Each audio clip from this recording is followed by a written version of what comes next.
चलो देखो, last turn पे हम लोगों ने कॉम्बिनेशन ऑफ ब्लॉक्स के न्यूमेरिकल किए थे, ठीक है ना। चाहे 2 ब्लॉक्स आए चाहे 3 ब्लॉक्स आए, उसके क्वेश्चंस कर लिए थे। और मैंने आपसे कहा था कि अब आपके बुक्स में केवल न्यूमेरिक वैल्यू बस डिफरेंट होगी, और न्यूमेरिक वैल्यू बस डिफरेंट होगी।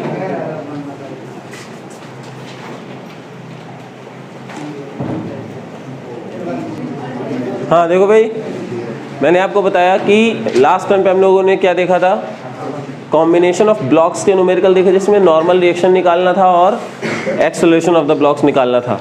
लेकिन उसमें आपने एक चीज़ ये भी देखी होगी कि उसमें मैंने एक्सप्रेशन वाइज निकाला था और आपसे बोला था कि बुक्स में आपके न्यूमेरिक वैल्यूज दे सकते हैं, तो आसान क्वेश्चंस थे।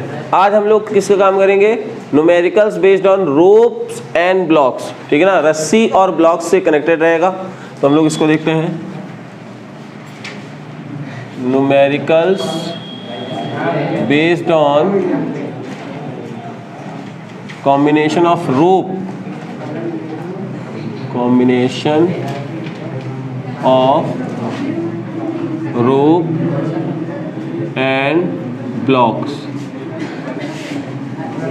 अब जरा ध्यान सुनना लड़के, देखो इधर ये, तो यहाँ पे हम लोग रोप और ब्लॉक के कॉम्बिनेशन करने वाले हैं।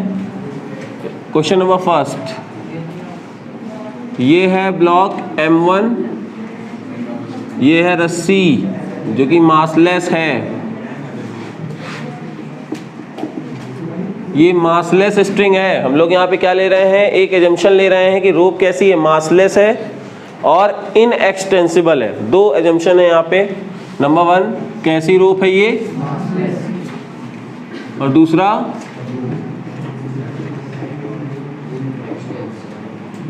ठीक है ना, एक्सटेंसिबल नहीं है, ठीक है ना। तो अब अगर ऐसा है तो मैंने बताया था कि आप अगर मासलेस है तो जितना टेंशन यहाँ पे उतना यहाँ पे उतना यहाँ पे। और इस क्वेश्चन में पूछा गया है, in given figure find tension on rope and acceleration of blocks. ये क्वेश्चन पूछा गया है, in given figure find the tension on the string and acceleration of the blocks. तो इसमें करेंगे क्या बेटा, हमने बताया था आपको कि अगर ऐसा कभी आ जाए तो रस्सी में टेंशन T आ जाएगा, और अगर मान लीजिए पहले हमको एक्सेलरेशन निकालना है तो एक्सेलरेशन निकालने के लिए पूरे सिस्टम को एक लेके काम कर लेना है, क्योंकि दोनों साथ में मूव कर रहे हैं और एक ही डायरेक्शन में मूव कर रहे हैं। तो अगर ऐसा हो जाएगा तो हम लोग लिखेंगे फॉर एक्सेलरेशन, फॉर एक्सेलरेशन। क्या एक्सेलरेशन होने वाला है यहाँ पे, आप ही ने बताया total force is equal to total mass into acceleration. तो ए की वैल्यू आ जाएगी F upon m1 plus m2।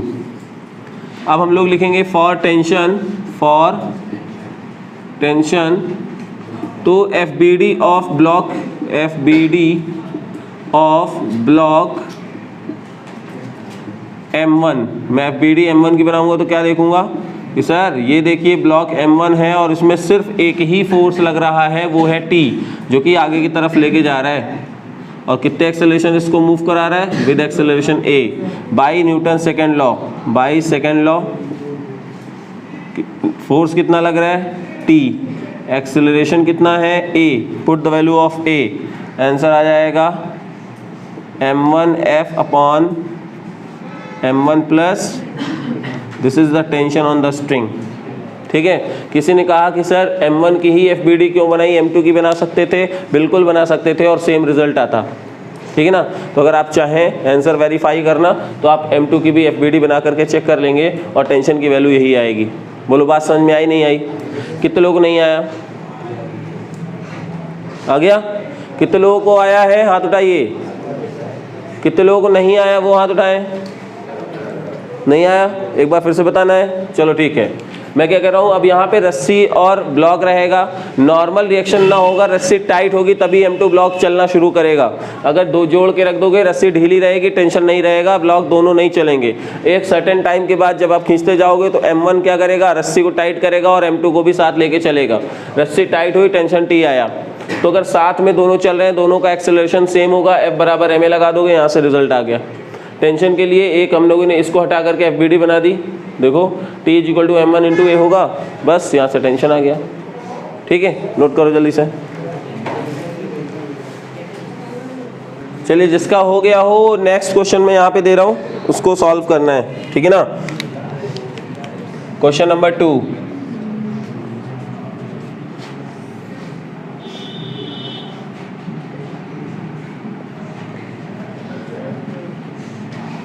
अब मैंने यहाँ पे 3 ब्लॉक दे दिए हैं, ठीक है ना। 100 न्यूटन फोर्स लगाया, ये कितना है 50 kg, 20 kg, 30 kg, 3 kg, 2, इतना बहुत हैवी ना करें, नहीं खींच नहीं पाओगे ये, ठीक है ना। In given figure find the tension of the ropes and acceleration of the block. In given figure, find the tension on the ropes and acceleration of the blocks. Question number 2 में आपको निकालना है कि रस्सी में कितना टेंशन होगा और एक्सेलरेशन कितना होगा। करिए, चलो चेक करते हैं सही गलत किया। देखो भाई, सही किया है गलत, ये चीज़ देखते हैं। मान लेते हैं यहाँ पे टेंशन T1 है और यहाँ पे टेंशन T2 है, क्लियर है। और अगर पूरी बॉडी एक ही को कलेक्ट कर लोगे तो ये पूरी बॉडी A एक्सेलरेशन से जाएगी, है ना। तो आप क्या करोगे, फॉर्मूला होता है F equal to total mass into acceleration. A की value F upon m1 m2 m3। Total force है 100 न्यूटन, टोटल ब्लॉक मास 10 आ गया 10 मीटर पर सेकेंड स्क्वायर। बोलो पहला पार्ट तो सॉल्व। T1 और T2 चाहिए। FBD of block 5 kg। जैसे ही देखा, देखो भाई 5 kg T1 A, तो T1 is equal to 5 into A की वैल्यू कितनी थी, आसान था। अब जरा T2 निकालना है, या तो इसमें रख दो या फिर इसकी FBD बना लो। हम लोग कर लेते हैं FBD ऑफ 3 kg। जैसे ही 3 kg वाले को देखा तो ये क्या हो गया, ये इधर 100 न्यूटन, ये इधर T2, फिर भी ब्लॉक इधर जा रहा है। Newton second law, net force क्या होगा, ब्लॉक अगर इधर जा रहा है तो नेट फोर्स कौन जीत रहा है, 100 जीत रहा है। तो यहाँ पे लिखेंगे F नेट जो होगा वो होगा 3 इंटू A। F नेट कितना हो जाएगा, 100 minus T2 is equal to 3 into A यानी 10। तो 100 माइनस 30 इज इक्वल टू, तो T2 की वैल्यू कितने लोगों का सही था, वेरी गुड। कितने का सही था कि ये बहुत सारे लोग थे, T2 नहीं निकाला था। चलो जल्दी नोट कर लो इसको, जल्दी नोट करिए।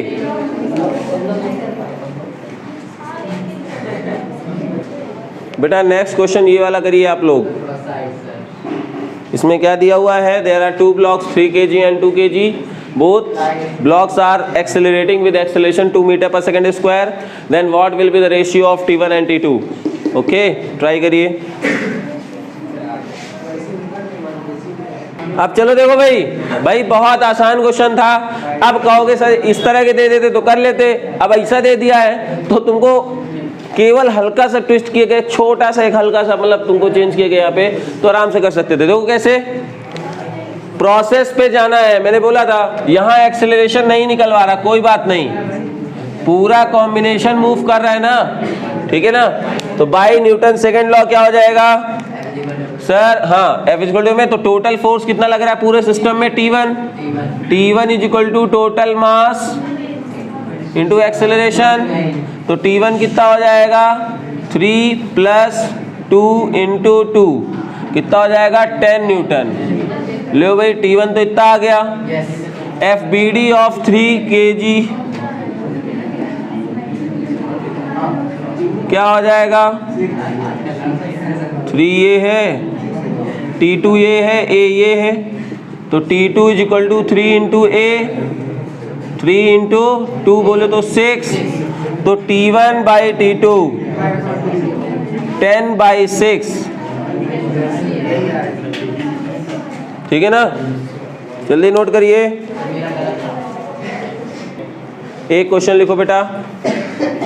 लेट अस कंसीडर, हाँ क्वेश्चन है एक, लेट अस कंसीडर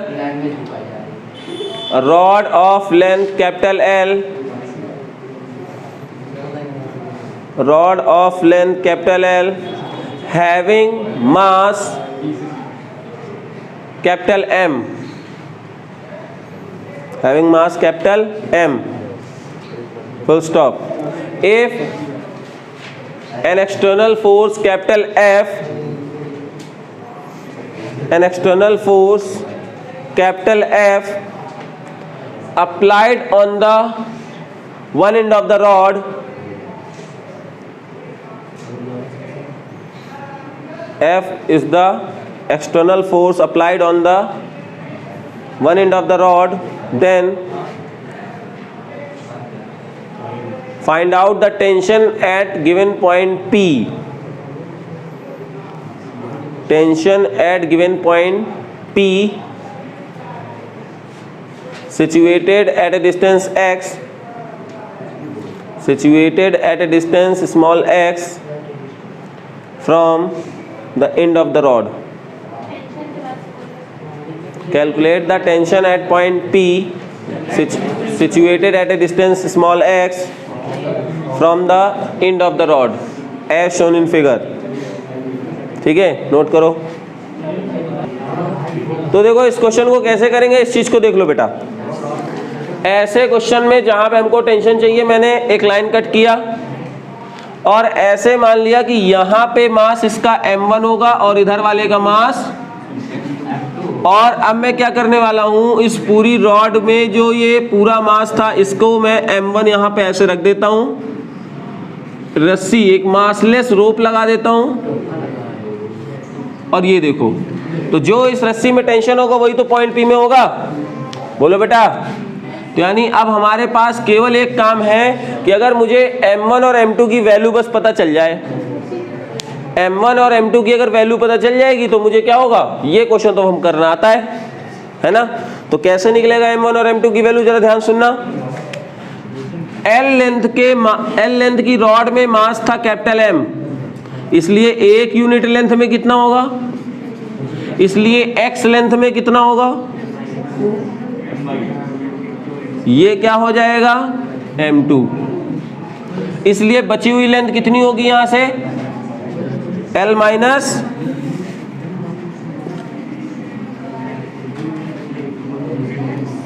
ये मास कितना हो जाएगा m1। बोलो बात समझ में आई नहीं आई, आ गया ना बेटा, बोलो यार। अब हमको m1 और m2 पता चल गए, अब हमको क्या चाहिए सर, अगर ये F फोर्स लग रहा था तो ऑब्वियस सी बात है एक्सेलरेट भी हो रहा होगा, तो F बराबर टोटल मास इनटू एक्सेलरेशन, तो A की वैल्यू तो F बाई M आ गई।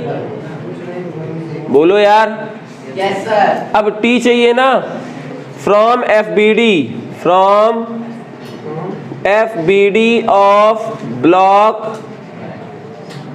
M1, तो M1 की जब FBD बनाओगे तो आपको क्या मिलेगा, ये M1 है, ये T है, ये एक्सेलरेशन, यानी T is equal to M1 into A, है ना। और M1 का मास कितना दे रखा है,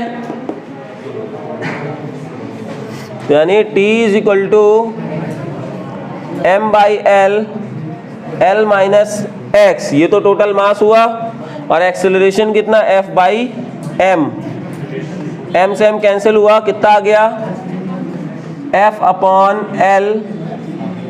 L minus x। This is the tension.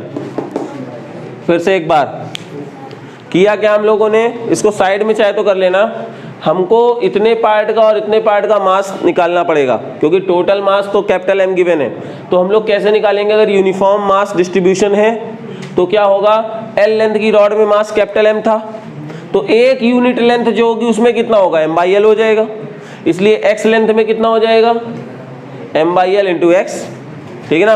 और इस बचे हुए रॉड में कितना मास हो जाएगा, तो l माइनस एक्स लेंथ बची, तो ये हो जाएगा। अब ये क्वेश्चन आ गया, ये तो करना आसान है आपके लिए। F बराबर ma, टोटल मास m था, तो a की वैल्यू ये आ गई रॉड की। और FBD बनाओगे तो T is equal to m1 into A, m1 की वैल्यू रख दिया, a की वैल्यू रख दिया, सॉल्व किया, आंसर आ गया। नहीं समझ में आया? कितने लोगों को अभी भी नहीं आया?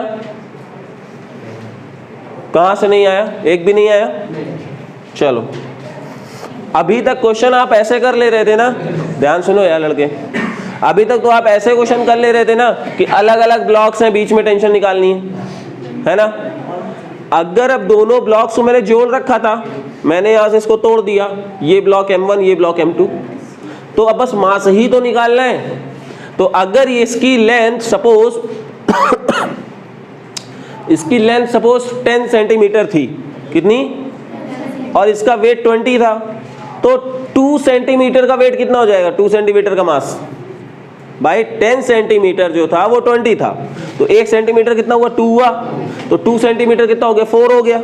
वही तरीके से तुम लोगों ने इनके मास निकाले हुए हैं।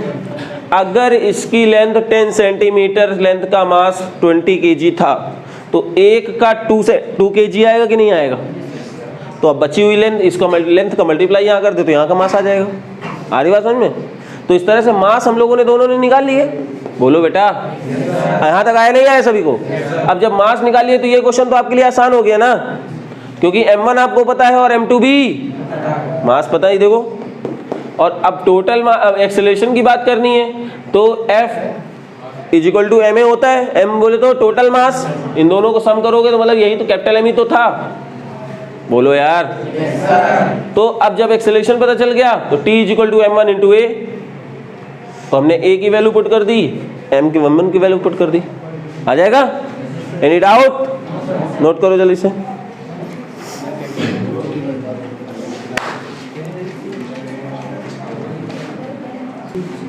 In given figure, what should be the applied force capital F and tension on the string so that whole system can move with 2 meter per second square? In given figure, what should be the force capital F? In given figure, what should be the force capital F and tension on the string so that system can accelerate with acceleration 2 meter per second square, 2 meter per second square। ये question है, try करो जरा सा बेटा। देखो बेटा, इस question को मैं बता रहा हूं। अब यहां से आपके लिए फ्री बॉडी डायग्राम बहुत ज्यादा जरूरी है। ओए लड़के, अब शांत हो जाओ। फ्री बॉडी डायग्राम यहाँ पे एकदम चूरन वाले थे, तो बनाना आसान था। चलो देखते हैं कैसे करेंगे। अरे यार, अब शांत रहोगे। FBD ऑफ 10 kg, तो अगर मैं 10 kg वाले ब्लॉक को FBD लेके काम करूं, ठीक है बेटा, ध्यान सुनना। ये देखो ब्लॉक ने 10G नीचे लगाया, ये 37 है।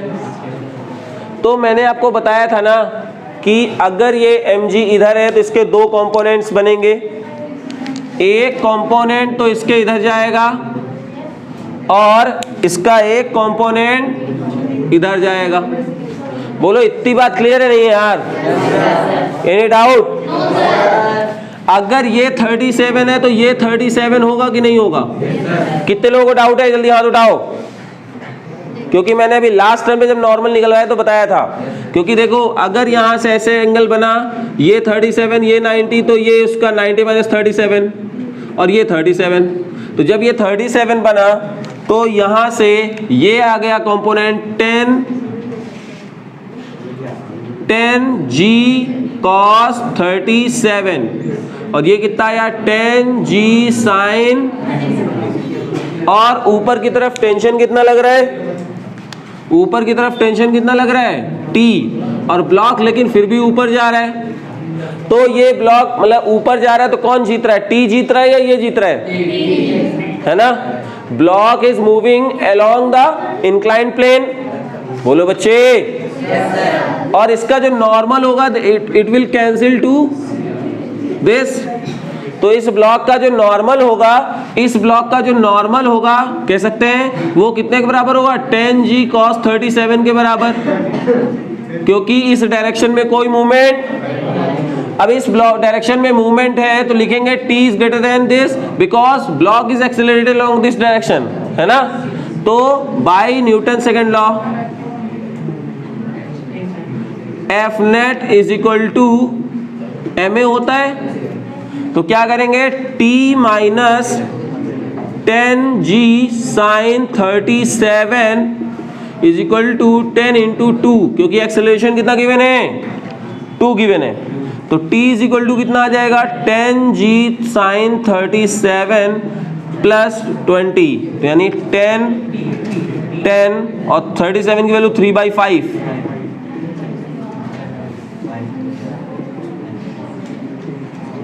टेंशन कितना आया 30, तुम चिल्ला रहे थे।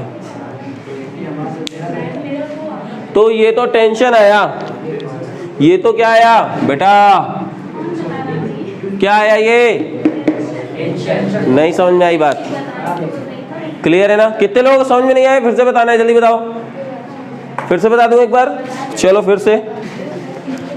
10 kg ब्लॉक को इतने एक्सेलरेशन से सपोज लेके जाना है, तो t एक इधर ऊपर लग रहा था और ये 10g नीचे है, तो इसका एक कंपोनेंट इधर जाएगा और एक कंपोनेंट इधर जाएगा। तो 10g का ये वाला कंपोनेंट है जो इसको रोकने की कोशिश कर रहा है, रे तुम मत जाओ, लेकिन खींचने वाला मजबूत है, वो उसको 2 मीटर पर सेकंड स्क्वायर से खींच लेगा। तो t माइनस समथिंग करेंगे ना, क्योंकि ये अपोज कर रहे हैं। नेट फोर्स देखो यही है, और ma होता है net force equal to ma, तो m मास बोले तो 10 kg और ये है 2, बस। अब बचा क्या इसमें, क्लियर है ना। अब अगर बात करें कि 5 kg वाले के लिए, क्योंकि हमको f भी चाहिए, तो लगे हाथ f भी देख लेते हैं, फिर नोट कीजिएगा, ठीक है ना।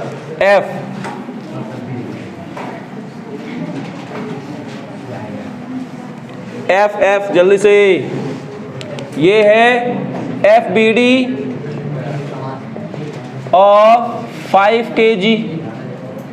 तो FBD ऑफ 5 kg जब आप बनाने जाएंगे बेटा, तो सेम प्रोसेस देखिए, एंगल तो 37 होगा ही होगा, 5g नीचे और 2 कंपोनेंट्स, कौन से, ये है 5g cos 37 और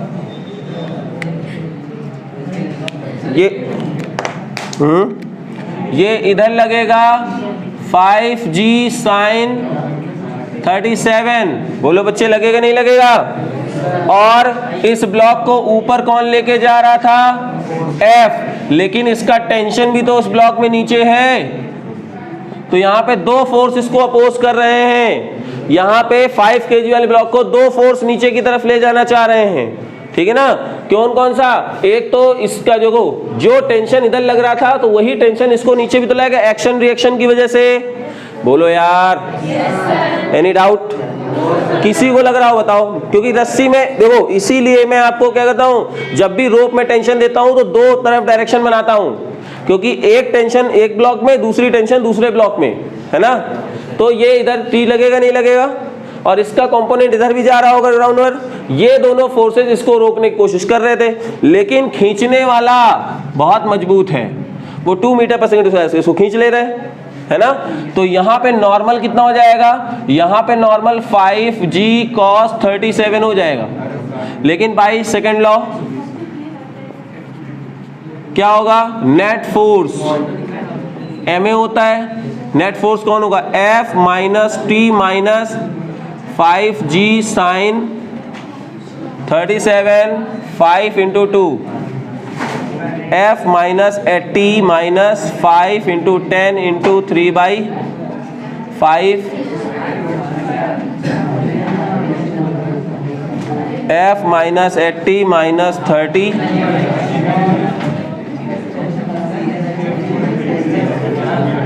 देख लो, आया नहीं आया? हाँ,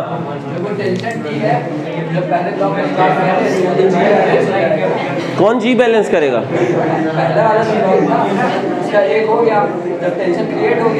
अच्छा, कोई रस्सी टाइट कब होती है? जितना मैं फोर्स खींचूंगा उतना तुम अपनी तरफ खींचोगे कि नहीं होगा? तो ऐसा तो है नहीं कि रस्सी केवल इधर ही मूव कर रही थी भाई, टेंशन तो इस पे भी लगेगा ना। हाँ बोलो। हाँ, कौन सा जी? नहीं भाई, बैलेंस क्यों हो जाएगा? अरे एक बार जब टेंशन क्रिएट हो जाएगा तो वो तो हो ही जाएगा। नहीं नहीं, तुम सोच रहे हो केवल केवल यहाँ पे टी बस लगेगा, ये नहीं लगेगा, ऐसा नहीं है। ये अपना इफेक्ट देगा, टी अपना इफेक्ट देगा, दोनों इफेक्ट देंगे। आ रही बात समझ में? कितने लोग समझ में नहीं आया? नोट करो जल्दी से।